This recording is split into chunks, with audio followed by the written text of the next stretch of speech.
Tragedy in Tulsa. As Congress debates gun legislation, another gunman takes innocent lives, this time at a Catholic hospital. Famine in Africa. A report from Kenya as a severe drought is leaving millions without food or water. New assignment. A well-known auxiliary bishop popular on social media is headed to the Midwest. We'll explain. And fit for a queen. The royal family, a nation, and the world begin celebrating a beloved monarch's platinum jubilee. On EWTN News Nightly for Thursday, June 2nd, 2022.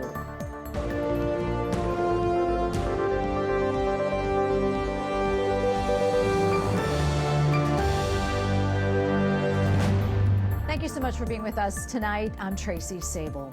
A shooting at a Catholic hospital in Tulsa, Oklahoma has left 5 people, including the shooter, dead. Police say the alleged gunman targeted his doctor. Authorities say the gunman had recently undergone a back surgery and blamed the doctor for his ongoing pain. Police found a letter on the suspect threatening to kill the surgeon and anyone who might intervene. The gunman fatally shot 2 doctors and 2 others before taking his own life. The Diocese of Tulsa has asked prayers for all those at the Catholic nonprofit hospital center. Well, in the wake of that mass shooting, plus the others in Texas and New York, Democratic lawmakers are pushing to advance gun reform. The House Judiciary Committee is marking up a wish list full of gun control proposals, but Republicans claim most of their ideas infringe on the U.S. Constitution's Second Amendment. Capitol Hill correspondent Eric Rosales has that story. Eric? Well, good evening, Tracy. Even though Congress is out this week, members of the House Judiciary Committee held an emergency hearing today to talk about gun reform and the Protecting Our Kids Act. They're hoping to have a full House vote by next week. Now, prior to the hearing, I did speak with the chairman of the Judiciary Committee, Congressman Jerrold Nadler. Do you think this time it's something will get done? Well, I hope so. We're going to do very strong work in the House. I hope the Senate will. I can't speak for the Senate. The Protecting Our Kids Act has 8 proposals, ranging from raising the age to buy a rifle from 18 to 21, to preventing gun ownership to people with mental health issues, to banning bump stocks, high-capacity magazines, and even assault weapons entirely. The assault weapons ban is a necessity. A 7-week waiting period is a necessity. Actions against manufacturers to give civil liability is a necessity. And countering the cycle of violence is a necessity. However, the lead Republican on the committee disagrees and calls the bills unconstitutional and not geared to finding real solutions. The bill won't make our schools safer, it will hamper the rights of law-abiding citizens, and it will do nothing to stop mass shootings. Democrats are always fixated on curtailing the rights of law-abiding citizens rather than trying to understand why this evil happens. Emotions ran high throughout the hearing, underscoring the fierce partisan division on gun control. Why aren't you trying to dramatically change the number of dead kids going into the ground, Mr. Jordan? Who are you here for, the kids or the killers? To infer by rhetorical supposed questions, who are you here for? We must be here for the gunman is an outrage. How dare you? Tracy, in the Senate, negotiations continue on gun reform, and we're hearing from sources that agreements are being made on red flag laws. That's the laws that allow for deeper background checks on those with mental health issues. Actually, Senate Majority Leader Chuck Schumer plans to bring them to the floor sometime next week. At the Capitol, Eric Rosales, EWTN News Nightly. Minors in Illinois no longer need to notify an adult before getting an abortion. In December, Illinois' Democratic governor signed a repeal of the state's Parental Notice of Abortion Act. The repeal went into effect yesterday. Bishop Thomas Pabrocki condemned the action and said this will facilitate more abortions and endanger children. For Americans and the White House, more bad news on inflation. Gasoline prices hit another record high, $4.71 a gallon. White House correspondent Owen Jensen brings us the president's response. Owen? Hi, Tracy. Yeah, those latest numbers for a gallon of gas are according to AAA. And with the midterms just 5 months away now in November, timing's running out fast for President Joe Biden to turn things around. As gas prices reach new heights, OPEC Plus announces it'll raise oil production, offering modest relief for a global economy suffering from soaring energy prices and the resulting inflation. The White House responding, the United States welcomes the important decision from OPEC Plus today to increase supply. The United States will continue to use all tools at our disposal to address energy prices pressures.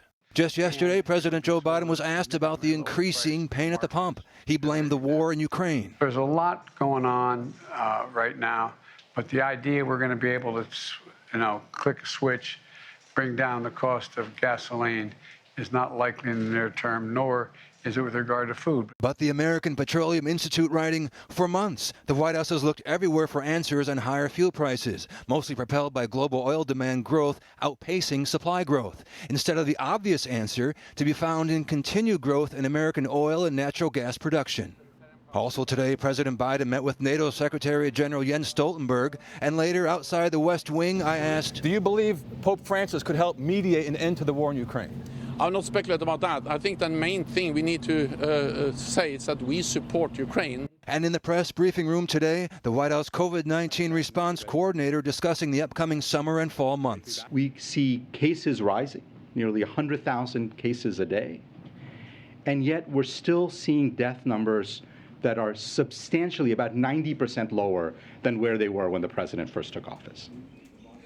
And before President Biden travels to Delaware tonight, he plans to speak about the recent mass shootings in the U.S. and urge Congress to, quote, pass common sense laws. But as you heard from Eric Rosales, any measures restricting guns faces an uphill battle.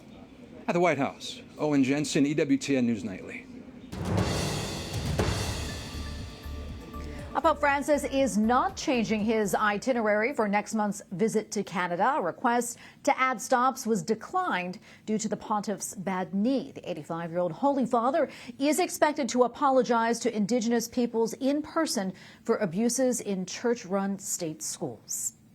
Philippine troops have killed a suspected ISIS militant and captured another after a brief gun battle. The rebels were aligned with a group blamed for recent bombings in a southern province where Muslim separatists often defy a peace pact that was made back in 2014. Our countries in Africa are experiencing what the United Nations is calling the worst drought in 40 years. Nations like Kenya, Ethiopia, and Somalia are facing an extreme lack of water and food. With rising food prices and lack of international aid, those in the affected nations fear the situation is only getting worse. And joining us now to discuss is Father Don Bosco Onyalla, Editor-in-Chief of ACI Africa. Father, thank you so much for your time today. We appreciate it. Can you talk to us a little bit more about the drought conditions in Africa? I know that you're currently in Kenya.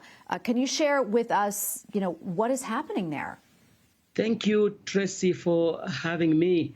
The drought situation has specifically been mentioned in the Kenyan context, where at the end of last month, specifically on the 27th of May, the Catholic bishops made an appeal for assistance to what they say are 3.5 million people.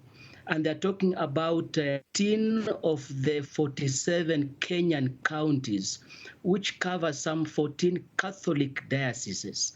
And they're saying that there has been reduced rains, and therefore this has affected the harvest. There's been poor harvests, and some of the areas are semi-arid, and the livestock there have died.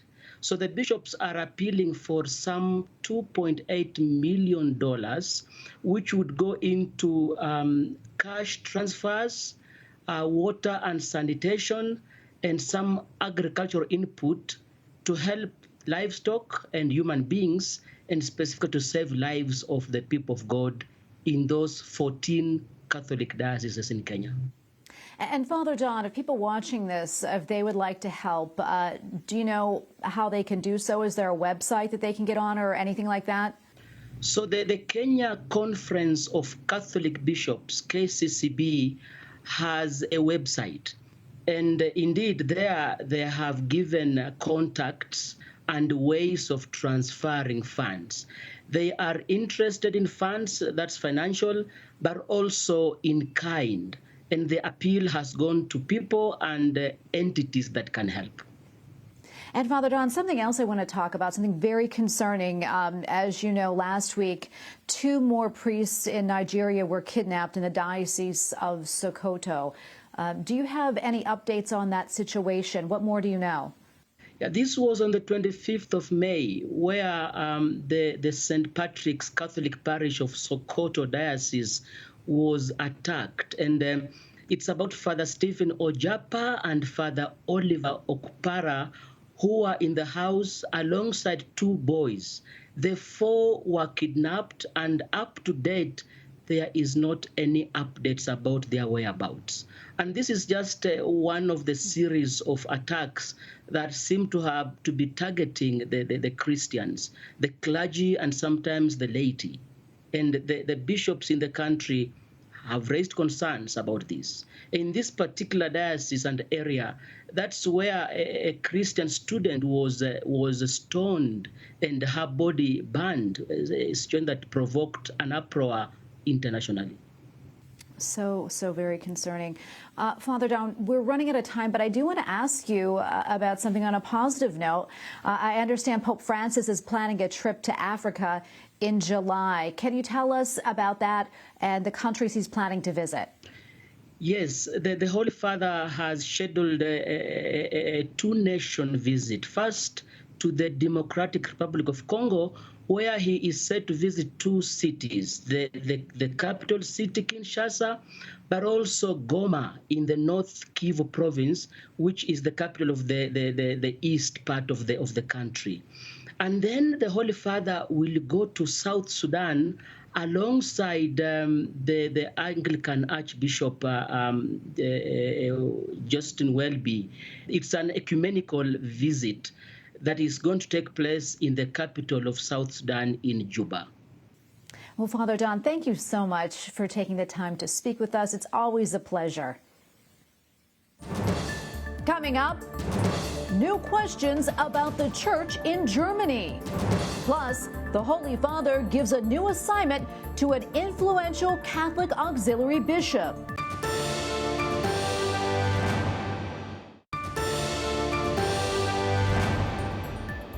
During Germany's Catholic conventions in Stuttgart, there were a number of people who received Holy Communion who were not Catholic. A Muslim politician received the sacrament, as well as one well-known Protestant politician who accepted the Holy Eucharist from Bishop Georg Batzing. And joining us now to discuss is Martin Berger, Deputy Editor-in-Chief of CNA Deutsch. Martin, welcome. Great to see you.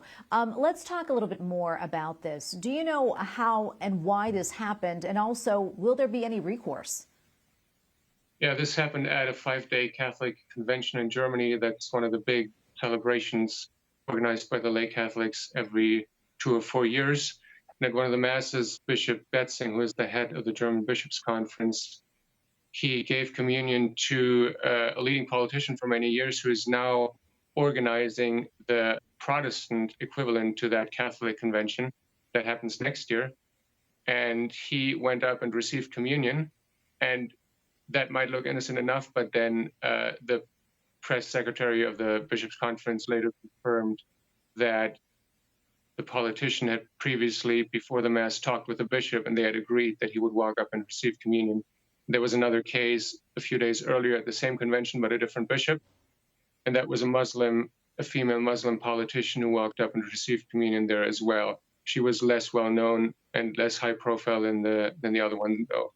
As far as repercussions are concerned, that's doubtful there are going to be any. I mean, we'll see. But in the past, usually the German church does what it wants and then sees what happens, and repercussions are rare.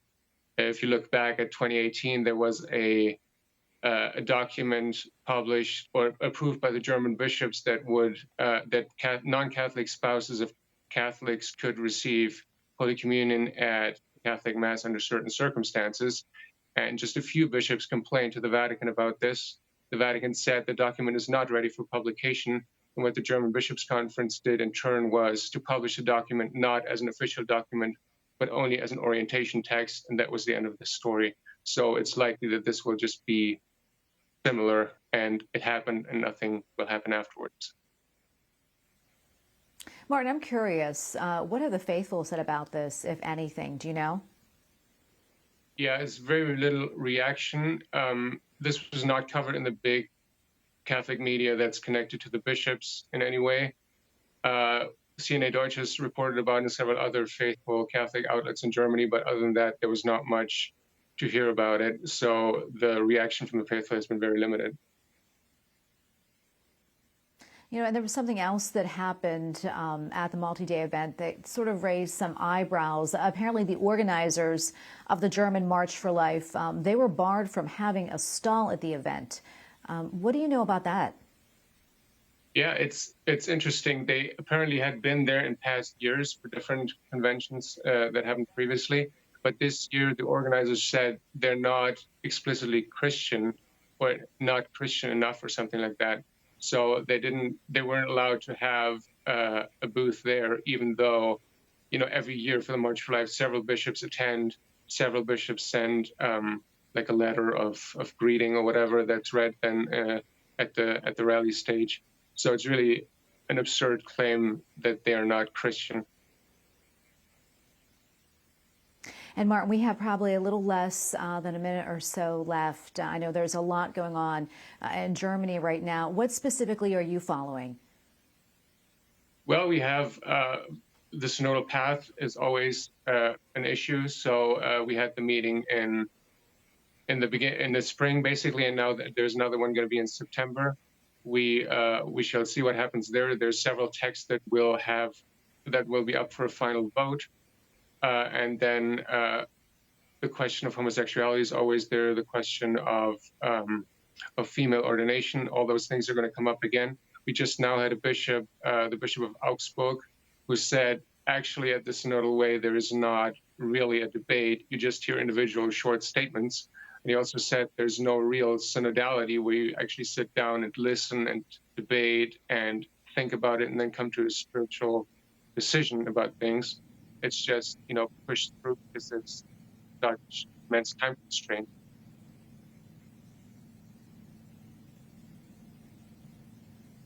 Well, Martin, thank you so much. We appreciate your analysis and coming on and speaking with us. Thank you so much again. Up next, a sculpture honoring the pro-life movement is blessed in Rome. Plus, a royal tribute begins for a historic British queen.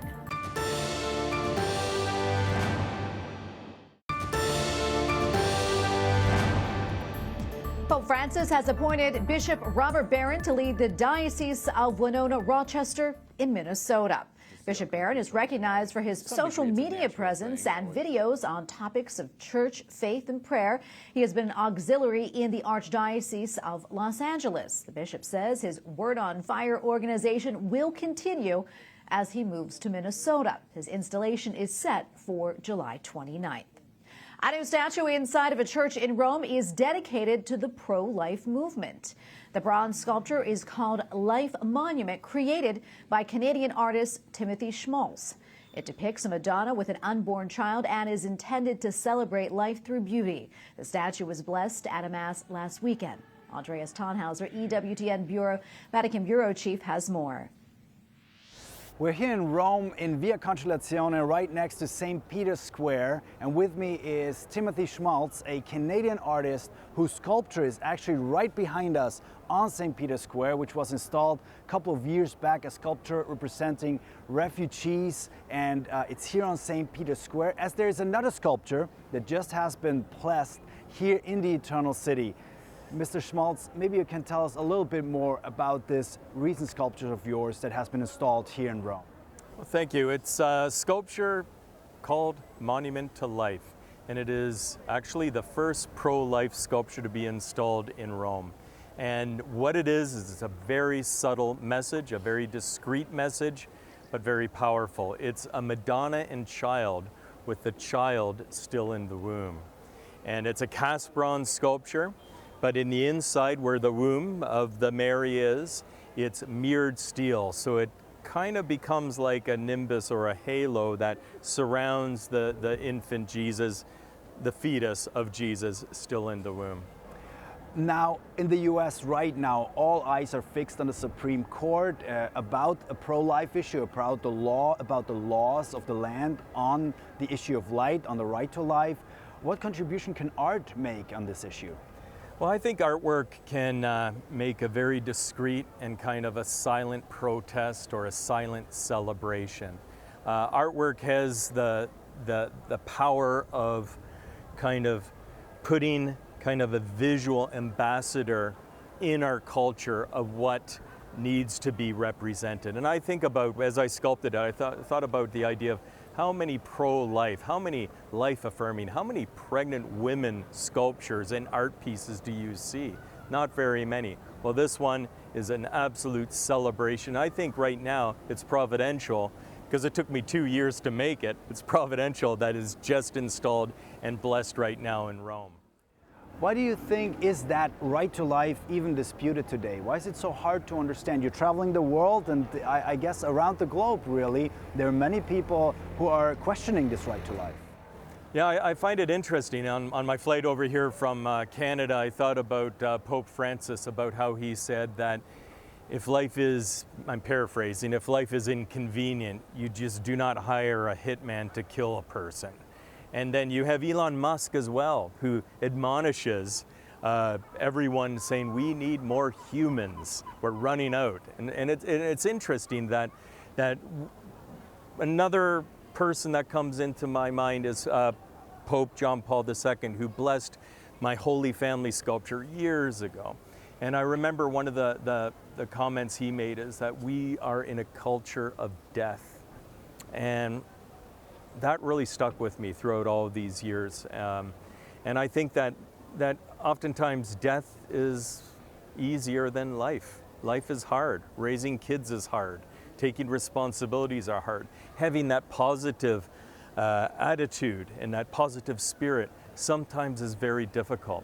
And so I see that what we're in the middle of, I think, in our culture is a culture that easily welcomes negativity, easily welcomes the idea of what is truth, what is a human being. And I think that's right here at stake. This is the conversation. Thank you very much for being with us, and thank you for being here in Rome and also presenting these pieces of art, these sculptures on live. Timothy Schmalz, thank you. Thank you. And finally tonight, 4 days of celebration have begun in the United Kingdom to honor Queen Elizabeth II's Platinum Jubilee, complete with all regal pomp.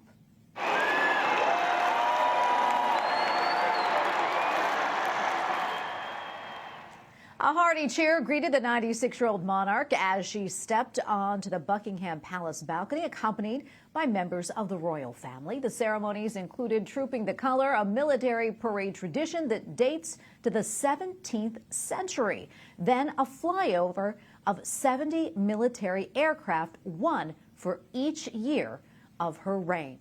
Among the world leaders sharing greetings is Pope Francis, who sent congratulations to Queen Elizabeth II on her Platinum Jubilee.